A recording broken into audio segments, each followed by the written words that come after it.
Hello everyone, আমি ডিম্পি। আমাদের capture with Riju and Dimpi ব্লগে আপনাদের আবার স্বাগত। সেদিন ছিল বৃষ্টির দিন, তাই জন্য আমরা চলে গেছিলাম সন্ধেই আমরা বেক ফাইভে। তো এটা আমাদের প্রথমবার বেক ফাইভে যাওয়া, আর আপনারা অনেকেই এই বেক ফাইভের নাম শুনেছেন, যে খুবই ফেমাস একটা দোকান, একদম পার্ক সার্কাসের মোড়েই এই দোকানটা। তো আপনারা যারা এখনও অবধি যাননি তারা অবশ্যই এখানে যাবেন। তো রিজু গিয়েই আগে জেনে নিচ্ছিল কী কী ডিফারেন্ট টাইপের পিৎজা পাওয়া যায়, আর পিৎজার প্রাইস এতটাই নমিনাল যে কি বলবো ওখানে। আর আপনারা অবশ্যই ট্রাই করবেন। আর ওখানে ডিফারেন্ট পিৎজা ছিল, সেখানে আমরা সেদিনকে ট্রাই করেছিলাম হলো ইটালিয়ান টেক্সাস। আপনাদের দেখানোর চেষ্টা করছি বোর্ডটা, যদি পারেন একটু দেখবেন। আর পিৎজার প্রাইস ছিল নমিনাল 190-র মধ্যেই মোটামুটি ছিল।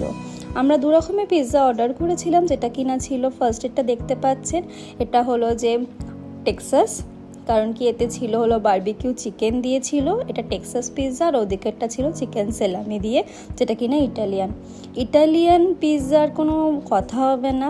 আপনারা যখনই যাবেন আপনারা অবশ্যই ইটালিয়ান পিৎজাটা কিন্তু ট্রাই করবেন, কারণ কি পিৎজা আমরা জানি যথারীতি ইটালিয়ান একটা ফুড, তো Italian pizza is must try. তো ওটা আমাদের খুব বেস্ট লেগেছিল দুজনেরই। তো আমরা খেয়েছিলাম দুজনেরই দুটো পিৎজাই ভালো লেগেছিল। এইসব ট্রাই করতে করতে বৃষ্টির দিনে এই সমস্ত বেক জিনিস খেতে কার না ভালো লাগে বলুন। ট্রাই করতে করতে আমরা পিৎজাগুলো আমাদের একে একে ট্রাই করলাম। দেন আমরা আস্তে আস্তে ভাবছিলাম যে বৃষ্টির এরপরে আমরা কোথায় যাব। তো আমাদের ওদিকে একটা মেলা বসেছিল, তো বৃষ্টিটা যেই ধরেছে আমরা দেখলাম যে বৃষ্টিটা ধরে গেছে, তো আমি ভাবলাম ওখান থেকে ঘুরে আসা যাক মেলাটা।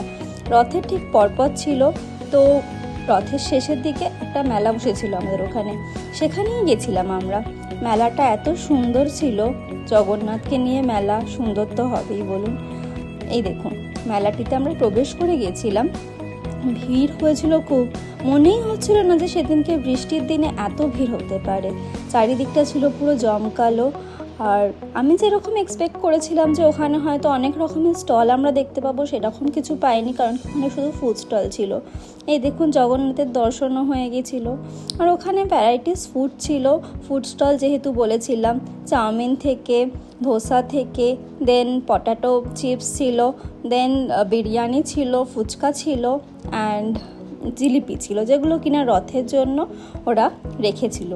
তো আমরা যেহেতু সেদিনকে পিৎজা অলরেডি ট্রাই করে নিয়েছিলাম, তো আমরা ভাবছিলাম যে কোনটা খেলে বেস্ট হয়।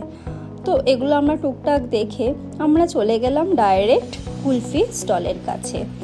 দেখতেই পাচ্ছেন আমরা কুলফি স্টলের কাছে চলে গেছিলাম। আর কুলফিটা এতই লোভনীয়ভাবে ডেকোরেট করছিল, তো আমাদের আর লোভ সামলাতে পারলাম না, তো আমরা ওয়েট করে গেলাম কুলফির ওখানে। আমরা কুলফিটা খেলাম, দেন খেয়ে দিয়ে আমরা সেদিনকে মেলাটা খুব এনজয় করছিলাম। আর দেখুন আমাদের কুলফিটা রেডি হচ্ছিল তখন, আর এত সুন্দর ডেকোরেট করছিল, ওই যে ক্রিস্পি ওগুলো দিয়ে, জেমসগুলো দিয়ে খুব সুন্দর লাগছিল। কুলফি খেতে খেতে রিজুর সাথে কথা বলতে বলতে মেলা ঘোরাটোরা হয়ে গেছিলো। দেন আমরা আস্তে আস্তে মেলা ঘুরে টুরে বাড়ির পথ ধরেছিলাম। আমাদের ব্লগ ভালো লাগলে অবশ্যই সাবস্ক্রাইব করবেন, শেয়ার করতে ভুলবেন না এবং লাইক করবেন। টাটা।